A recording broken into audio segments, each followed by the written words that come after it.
My name is Jesse Driscoll. I am an associate professor of political science at the University of California, San Diego School of Global Policy and Strategy. I'm a security scholar, and a lot of my best students here are military professionals, and I worked in the Department of Defense in 2022. I've worked on the Russia problem set a lot, and what this means has changed. The Department of Defense has made a pretty hard turn in the last few years from a security focus on small wars and counterinsurgency towards a shift towards great power competition. And in that world, where Russia fits is disputed. To a lot of people, great power competition is really just code for a Pacific focus and primarily a focus on the rise of China.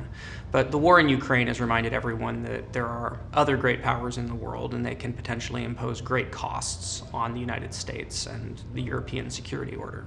The problem of social order and political violence is really fundamental to the discipline of political science. And my approach to dealing with it is using the comparative method. I really value field work, I really value languages, and so I have found myself as a common traveler with not only human security professionals, but also anthropologists and psychologists and people who are really at the ground level trying to figure out what's going on.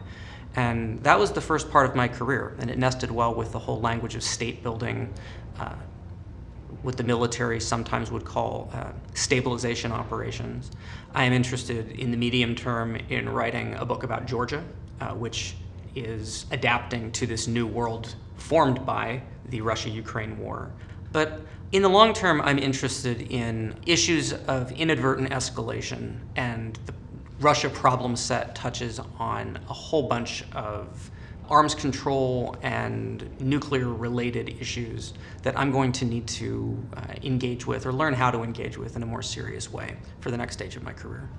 And my passion for this subject has deep normative roots, but they have kind of changed over time and taken different forms. You know, when I was a lot younger, I think it was driven from what we would now call a kind of a impulse towards decolonial politics. And the way that manifested for me was that I just hated the global war on terror.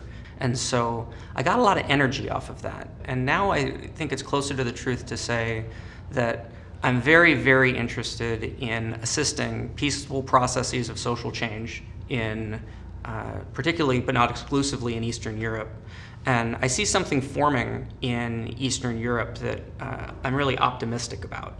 And so to the extent that I can pour positive energy into those processes, that drives me.